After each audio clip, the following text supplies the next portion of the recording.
السلام علیکم ورحمۃ اللہ وبرکاتہ۔ آج کی ایپیسوڈ میں ہم قیامت کی بڑی نشانیوں پر غور کریں گے، جن میں سے قابل ذکر سب سے پہلی نشانی ہم مسیح دجال یعنی خروج دجال کے بارے میں آج بات کرنے جا رہے ہیں۔ تو سوال یہ پیدا ہوتا ہے کہ دجال کون ہے؟ دجال اولاد آدم میں سے ایک شخص ہوگا جس سے اللہ تعالیٰ کچھ ایسی طاقتیں دیں گے کہ جو اللہ سبحانہ وتعالیٰ نے کسی اور بشر کو نہیں دی ہوگی۔ اور کیوں دی ہوں گی یہ طاقتیں؟ یہ اللہ تعالیٰ لوگوں کے لیے امتحان اور آزمائش بنائیں گے اس کو، اس لیے اس کو اتنی طاقتیں عطا فرمائیں گے۔ نبی کریم صلی اللہ علیہ وسلم نے ہمیں اس کے بارے میں ڈرا دیا ہے کہ ہم اس کو پہچان جائیں کہ وہ کون ہے اور ہم اس کی گمراہیوں کو اختیار نہ کریں، اور ساتھ ساتھ میں نبی کریم صلی اللہ علیہ وسلم نے ہمیں اس کی جسمانی اور اخلاقی علامات سے بھی آگاہ کر دیا ہے۔ اس کا نام مسیح الدجال کیوں ہوگا؟ اس لیے کہ اس کی ایک آنکھ یعنی کہ بائیں آنکھ جو ہے وہ مٹی ہوئی ہوگی، یعنی کہ وہ ایک آنکھ سے کانا ہوگا اور وہ ایک ہی آنکھ سے دیکھ سکے گا۔ اس لیے اس کے بارے میں قول بھی آتا ہے کہ یہ مسیح بھی ہے، اور مسیح کو مسیح بھی کہا جاتا ہے، یعنی کہ اس کی آنکھ ایک مٹی ہوئی ہوگی۔ تو دونوں ہی رائے جو ہے وہ اہل علم کے درمیان پائی جاتی ہیں۔ بہرحال مسیح بھی اس لیے اس کو کہا جاتا ہے کیونکہ وہ پوری دنیا میں سفر کرے گا، اپنے دجل اور فریب اور اپنے ہیلے بازی سے کام لے گا، بڑے بڑے جھوٹ بولے گا، حقائق چھپائے گا، اسی لیے بہت سارے اور دجل و فریب ہوں گے، اسی لیے اس کو دجال کہا جاتا ہے۔ دجال اپنے وقت میں یہ دعویٰ کرے گا کہ وہ رب العالمین ہے، اور وہ لوگوں پر اپنی ذات پر ایمان لانے کا بھی مطالبہ کرے گا۔ اس لیے نبی صلی اللہ علیہ وسلم نے یہ بات ہمیں بہت اچھے طریقے سے سمجھا دی کہ بے شک دجال تو کانا ہے مگر تمہارا رب کانا نہیں ہے، یعنی کہ آنکھیں اللہ کی، بصارت اس کی پوری دنیا اور پوری کائنات کی ہر چیز پر نظر ہے، تو دجال جو ہے وہ اللہ کی برابری اختیار نہیں کر سکتا۔ نبی اکرم صلی اللہ علیہ وسلم نے فرمایا، 3 چیزیں جب ظاہر ہو جائیں گی تو کسی شخص کا ایمان لانا اس کو فائدہ نہیں دے گا۔ جو پہلے سے ایمان نہ لایا ہوگا، سورج کا مغرب سے طلوع ہو جانا، دجال کا نکلنا، اور زمین سے ایک بڑے جانور کا نکل آنا۔ ایک اور روایت میں ہمیں عمران بن حسین سے روایت ملتی ہے کہ اولاد آدم علیہ السلام کی تخلیق سے لے کر قیامت تک دجال سے بڑی کوئی مخلوق ہی نہیں، اور ایک اور روایت میں یہ الفاظ ملتے ہیں کہ دجال سے بڑی کوئی مصیبت ہی نہیں۔ آپ صلی اللہ علیہ وسلم نے فرمایا کہ میں تمہیں اس سے ڈرا رہا ہوں، ہر نبی نے اپنی قوم کو اس سے ڈرایا ہے، لیکن میں تمہیں ایک ایسی بات بتا رہا ہوں جو کسی نبی نے اپنی قوم کو نہیں بتائی، اور وہ کیا کہ وہ ایک آنکھ سے کانا ہوگا، اور اللہ تعالیٰ تو ہرگز بھی ایسا نہیں ہے۔ خروج دجال سے پہلے کچھ ایسے واقعات پیش آئیں گے جن کو ابو امامہ باہلی رضی اللہ عنہ فرماتے ہیں کہ خروج دجال سے قبل 3 برس بہت سختی اور شدت کے ہوں گے۔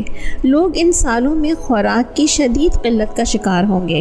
پہلے برس اللہ تعالیٰ آسمان کو حکم دے گا کہ وہ اپنی 1/3 بارش روک لے، اور زمین کو حکم دے گا کہ وہ اپنی 1/3 پیداوار روک لے۔ پھر اگلے برس آسمان کو حکم ہوگا کہ وہ اپنی 2/3 بارش روک لے، اور زمین کو حکم ہوگا کہ وہ اپنی 2/3 پیداوار روک لے۔ تیسرے سال اللہ تعالیٰ آسمان کو حکم دے گا کہ وہ اپنی تمام بارشیں روک لے، اور زمین کو حکم دے گا کہ وہ اپنی ساری پیداوار روک لے۔ نتیجہ یہ ہوگا کہ آسمان سے پانی کا ایک قطرہ تک نہ گرے گا، اور زمین سے کوئی نباتات نہ پیدا ہوگی۔ روئے زمین پر جتنے بھی سایہ دار درخت ہوں گے وہ تباہ و برباد ہو جائیں گے، مگر جس کو اللہ سبحانہ و تعالیٰ بچانا چاہے وہ بچ جائے گا۔ لوگوں نے سوال کیا کہ اے اللہ کے رسول صلی اللہ علیہ وسلم، اس صورتحال میں لوگوں کا ذریعہ معاش کیا ہوگا؟ آپ صلی اللہ علیہ وسلم نے فرمایا کہ وہ لا الہ الا اللہ، اللہ اکبر اور الحمدللہ کثرت سے پڑھیں گے، اور یہی ذکر ان کے لیے خوراک کا کام دے گا۔ دجال شکل سے کیسا دکھتا ہوگا؟ اس کے بارے میں آتا ہے بہت ساری روایات میں کہ وہ ایک پست قد کا مضبوط جسم والا بڑے سر والا شخص ہوگا۔ اس کی دونوں آنکھیں عیب دار ہوں گی، دائیں آنکھ انگور کے دانے کی طرح پھولی ہوئی ہوگی، جبکہ بائیں آنکھ پر چمڑا آیا ہوا ہوگا، یعنی کہ وہ مٹی ہوئی ہوگی۔ بال اس کے گھنے اور گھنگریالے ہوں گے، جلد کا رنگ اس کا سفید ہوگا اور اس کی دونوں پنڈلیوں کے درمیان زیادہ فاصلہ ہوگا، اور اس کی دونوں آنکھوں کے درمیان کاف را، یعنی کاف فا اور را لکھا ہوا ہوگا۔ دجال کے ظاہر ہونے کی جگہ کہاں ہے اور وہ کہاں سے ظاہر ہوگا؟ اس کے بارے میں فاطمہ بنت قیس ایک صحابیہ ہیں، وہ بیان کرتی ہیں کہ ایک دفعہ نبی کریم صلی اللہ علیہ وسلم نے منادی فرمائی، یعنی کہ ایک اعلان فرمایا، اور اعلان یہ تھا کہ لوگوں نماز کھڑی ہونے والی ہے، آ جائیں۔ یعنی آپ صلی اللہ علیہ وسلم جب کبھی نماز کے علاوہ کسی کو لوگوں کو بلانا ہوتا ہے کسی کام کے لیے، تو یہی ہوتی آواز کہ نماز کھڑی ہو رہی ہے، آ جائیں۔ لوگ سمجھ جاتے کہ آپ صلی اللہ علیہ وسلم نے کوئی بہت ہی اہم معاملہ ڈسکس کرنا ہے۔ یہ سن کر کے وہ بھی مسجد کی سمت چل پڑیں۔ فاطمہ بنت قیس کہتی ہیں کہ میں نے مردوں کے پیچھے نماز ادا کی۔ میں عورتوں کی اس صف میں تھی جو مردوں کے پیچھے ہوتی ہے۔ نماز سے فارغ ہو جانے کے بعد نبی اکرم صلی اللہ علیہ وسلم ممبر پہ جلوہ افروز ہوئے تو آپ صلی اللہ علیہ وسلم مسکرا رہے تھے۔ ہر شخص اپنی جگہ جب بیٹھ گیا تو آپ صلی اللہ علیہ وسلم نے فرمایا، کیا تم جانتے ہو کہ آج میں نے تمہیں یہاں مسجد میں کیوں جمع کیا ہے؟ صحابہ کرام نے عرض کیا کہ اللہ اس کا رسول ہی بہتر جانتے ہیں۔ آپ صلی اللہ علیہ وسلم نے فرمایا، اللہ کی قسم، میں نے تم لوگوں کو کسی رغبت دلانے یا ڈرانے کے لیے جمع نہیں کیا، بلکہ میں نے تمہیں آج اس لیے بلایا ہے کہ میں تمہیں ایک بہت ہی اہم واقعہ بتاؤں۔ آپ صلی اللہ علیہ وسلم نے فرمایا کہ تمیم الداری جو کہ نصرانی تھے میرے یہاں آئے اور میرے ہاتھ پر بیعت کر کے مسلمان ہو گئے۔ انہوں نے مجھے ایک واقعہ سنایا جو میری ان باتوں سے موافق ہے جو میں تم کو مسیح الدجال کے بارے میں بتاتا رہا تھا۔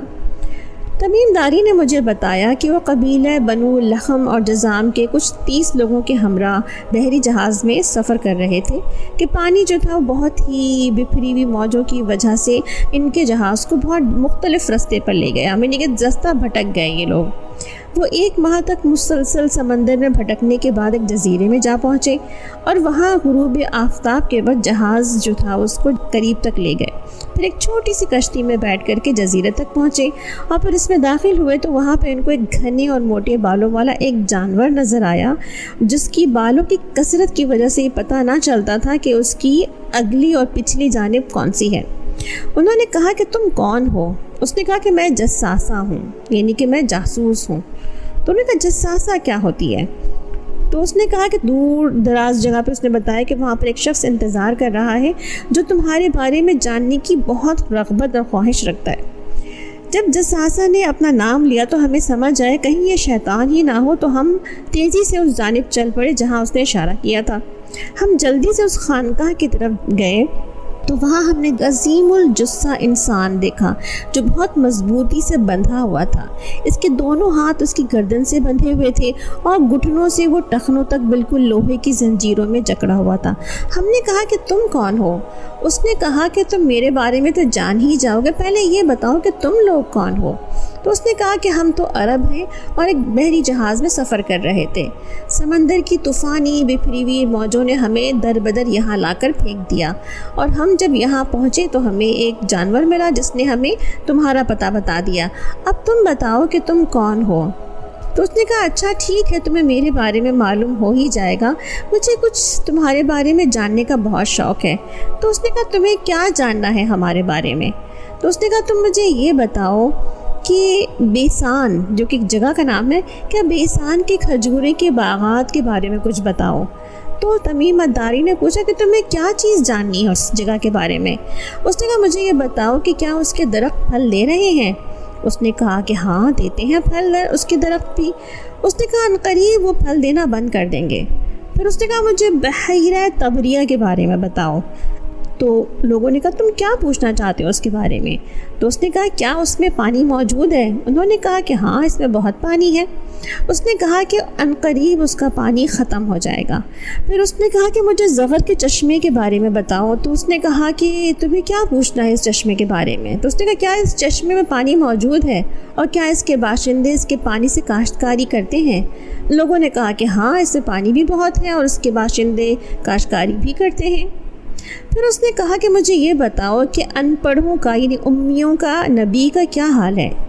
انہوں نے کہا کہ وہ مکہ سے ہجرت کر چکے ہیں اور مدینے میں قیام پذیر ہیں۔ اس نے کہا کیا عربوں نے اس سے لڑائی کی ہے؟ تو اس نے کہا کہ ہاں کی ہے لڑائی۔ تو اس نے کہا اس کا نتیجہ کیا رہا؟ تو ہم نے اس کو بتا دیا کہ عربوں پر تو غالب آ گئے ہیں اور سب نے ان کی اطاعت قبول کر لی ہے۔ تو اس نے کہا کیا یہ سب ہو چکا ہے؟ تو ہم نے کہا کہ ہاں بالکل ایسا ہو چکا ہے۔ اس نے کہا کہ اس کے لیے بہتر تو یہی تھا کہ وہ نبی کی اطاعت کر لیتے۔ اب میں تمہیں اپنے بارے میں بتاتا ہوں۔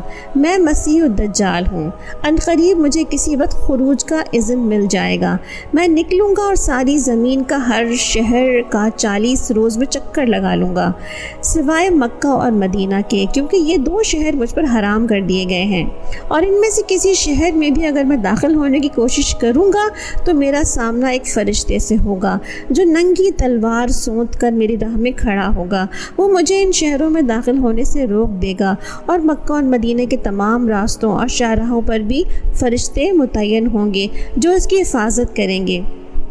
فاطمہ بنت قیس کہتی ہیں کہ آپ صلی اللہ علیہ وسلم نے پورا واقعہ بیان کیا اور اس کے بعد اپنا عصا جو ہے منبر پہ مارا اور فرمایا کہ یہ مدینہ ہے، یہ طیبہ ہے، اور کہا کہ یہ وہی بات نہیں جو میں تمہیں بتا چکا تھا، یعنی کہ دجال کے بارے میں کہ وہ کیسا ہوگا، وہ کیا کرے گا اور کہاں سے خروج کرے گا۔ تو آپ صلی اللہ علیہ وسلم نے یہ ساری ہمیں ہدایات دجال کے بارے میں دے رکھی ہیں۔ دجال کیا کرے گا اور اس کے اور کیا کام ہوں گے، انشاءاللہ اس کو اگلی ایپیسوڈ میں دیکھیں گے۔ جزاکم اللہ خیرا کثیرا۔